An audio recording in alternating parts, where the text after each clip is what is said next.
दुनिया में इस वक्त बहुत सारी जंगें चल रही हैं जिनकी बुनियाद इलाकाई, मजहबी और माशी है। लेकिन पिछले कुछ अरसे में टेक्नोलॉजी की दुनिया में भी एक नई जंग का आगाज़ हो चुका है जिसे आर्टिफिशियल इंटेलिजेंस कहा जाता है। आर्टिफिशियल इंटेलिजेंस यानी कि मसनूई ज़हानत में बहुत सारी कंपनीज एक दूसरे पर सबकत ले जाने की कोशिश कर रही हैं और इसी वजह से इकोनॉमी का एक बड़ा हिस्सा सिर्फ इसी वजह पर खर्च किया जाता है कि कोई ना कोई ऐसा प्रोजेक्ट वो तैयार किया जाए जो ना सिर्फ डेली रूटीन्स के कामों में हमारी हेल्प कर सके बल्कि उनके लिए माशी ज़रिए से भी फ़ायदेमंद साबित हो सके। यही वजह है कि आज एआई की टेक्नोलॉजी वो हर फील्ड में अपना असरअंदाज हो चुकी है और हम ये सोचने पर मजबूर हो चुके हैं कि क्या आया आने वाले वक्त में वो आर्टिफिशियल इंटेलिजेंस कॉन्शियस हो सकती है या फिर इंसानों के लिए ख़तरनाक हो सकती है या नहीं। इस बहस को रखेंगे एक साइड पर और सिर्फ हम आज इस चीज़ पर फोकस करेंगे कि आने वाले कुछ सालों में कौन से एआई प्रोजेक्ट्स पर काम जारी है जो कि एक रेवोल्यूशन पैदा करेंगे टेक्नोलॉजी की दुनिया में। इसमें कोई शक नहीं कि पिछले कुछ दिनों में वो चाइनाज की डीप सीक ने चैट जीपीटी और इस तरह के बहुत सारे आर्टिफिशियल चैटबॉट्स को एक बड़ा धचका दिया है और वो मार्केट पर छाई रही। लेकिन आने वाले कुछ दिनों में आल्टमैन ने वो एक हिंट दिया है कि वो चैट जीपीटी 5 पर काम कर रहे हैं। चैट जीपीटी 5 वो पिछले तमाम वर्जन से एक एडवांस्ड वर्जन होगा जिसमें ना सिर्फ आप टेक्स्ट के ज़रिए से इंटरेक्ट कर सकेंगे बल्कि इमेजेस और इवन के वीडियोस के ज़रिए से भी इंटरेक्ट कर सकेंगे। डीप सीक में जो डीप थिंकिंग का प्रोसेस था वो ही एक चीज़ अलग थी, लेकिन सेकंड नंबर पर जो चीज़ डीप सीक को वो सबसे बालाए ताक रखती है वो ये है कि ये फ्री थी।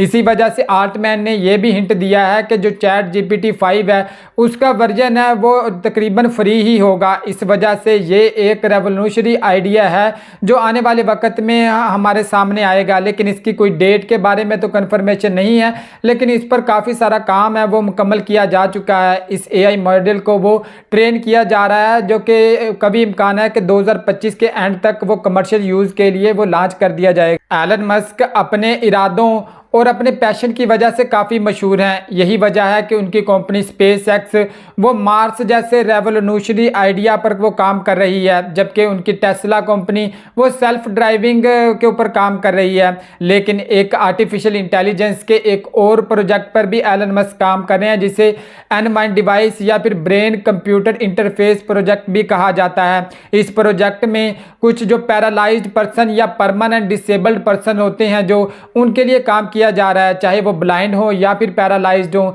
कि इन चिप्स के ज़रिए से वो अपना वर्क कर सकें। यही वजह है कि एक रोबोट के ज़रिए से इन्हें पेशेंट के वो दिमाग में इम्प्लांट किया जाता है जिसकी वजह से वो वर्क अपनी थॉट्स के ज़रिए वो कर सकता है।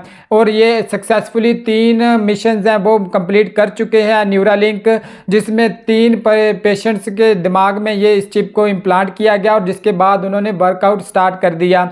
लेकिन इस हवाले से बायोनिक आई एक ऐसा प्रोजेक्ट है जो फ्यूचरिस्टिक टेक्नोलॉजी उसको माना जा रहा है जो ब्लाइंड पर्सन के लिए एक ऐसे ग्लासेस का वो इजरा करेगा जिसके ज़रिए से वो सामने चीज़ों को वो देख सकें। क्लाइमेट चेंजिंग अर्थ के लिए एक बड़ा खतरा बनी हुई है। यही वजह है कि साइंटिस्ट आर्टिफिशियल इंटेलिजेंस की टेक्नोलॉजी को वो इस फील्ड में इस्तेमाल करना चाहते हैं जिसे क्लाइमेट रिसाइलेंस प्लेटफॉर्म भी कहा जाता है। इस प्रोजेक्ट के ज़रिए से क्लाइमेट चेंज के जो डिज़ास्टर हैं या फिर नेचुरल जो डिज़ास्टर्स हैं उनकी प्रेडिक्टिंग की जा सकेगी। गो के वेदर फोरकास्टिंग ऑलरेडी ही की जा रही है, लेकिन ये थोड़ी सी एडवांस्ड फीचर पर हामिल एक प्रोजेक्ट है जिसमें नेचुरल डिज़ास्टर जबकि क्लाइमेट चेंज के जो भी इम्पैक्ट हमारे ऊपर पड़ रहे हैं उस हवाले से प्रेडिक्टिंग की जाएगी।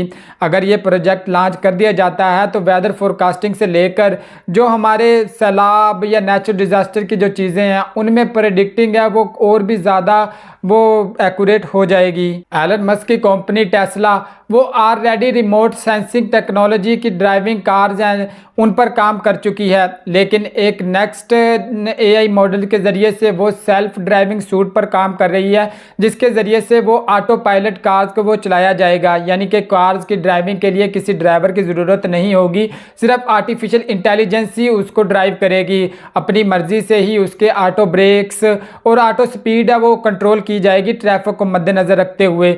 गो के ये तमाम की तमाम वो आर्टिफिशियल इंटेलिजेंस या मसनूई ज़हानत पर डिपेंडेंट नहीं होगी, बल्कि एक ऑब्जर्वेशन के लिए ड्राइवर ज़रूर मौजूद होगा, लेकिन आर्टिफिशियल इंटेलिजेंस ही इसको बेसिकली वो कंट्रोल करेगी। ये भी एक आने वाले वक्त का मेजर एआई प्रोजेक्ट्स हैं। इन प्रोजेक्ट्स के ज़रिए से ये जो कुछ फील्ड्स हैं इनमें एक रेवोल्यूशन पैदा की जा रही है। टेक्नोलॉजी की दुनिया में बहुत सारे प्रोजेक्ट्स और भी आ रहे हैं, लेकिन ये हमने कुछ ऐसे प्रोजेक्ट डिस्कस किए हैं जिनकी वजह से हमारा जो वर्कआउट है और भी काफ़ी ईजी हो सकता है।